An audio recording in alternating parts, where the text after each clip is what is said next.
Hey there, this is Ted Fletcher with FMS. Wanted to go over and show how you would configure JACE 8000 to the Tridium Niagara NRIO.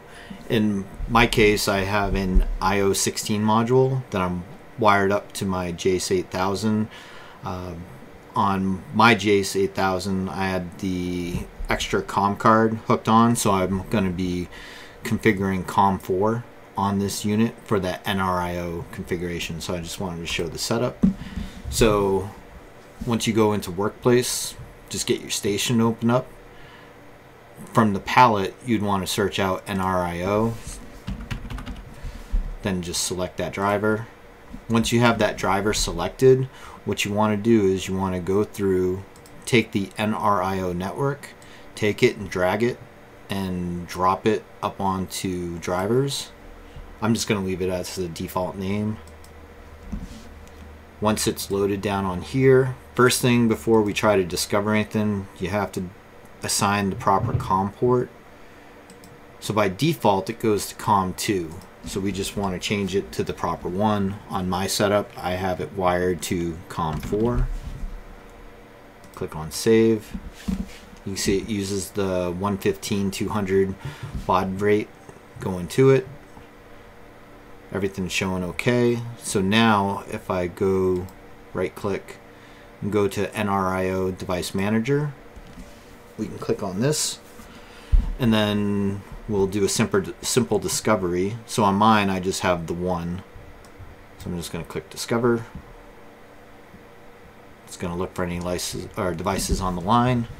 Comes up with the one. Highlight it. Click Add. I'm not going to change anything in the name on this, but you could change the name if you wanted to. Going to add it. Then if I go down to the tree, now we can see everything's showing okay on the communications. If there was something miswired or something else going on, you would get a fault and a fault cause being called out. So here, once you have that done, you can come to points, and then you can see, because it knows it's an IO16, it shows you all the available data points. So I'm just going to select that first one up on there. Select all. Set add.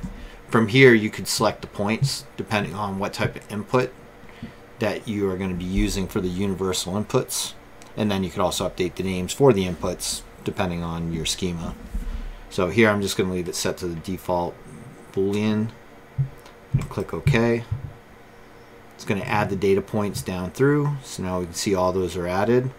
And then I wired up between the U1 and the 0 volt terminal. So then if I plug in my terminal block, you can do a quick test, make sure everything's working. You can see it responds rather quickly. So you can see on Boolean point 1, the toggling back and forth as I plug in the terminal block with the jumper. So that's how you set up the NRIO on a JACE 8000. So pretty straightforward. Also has, as far as depending on your configuration, have the NRIO 34 module. And then you could daisy chain these together. It does have a pretty neat feature. Once you wire them up, depending on how it discovers them, you can go through, go to actions, and you actually can put it into a wink test mode, which it'll toggle on and off relay 1 a handful of times. That way you can identify which module is which in case you're not sure. So hope this is helpful.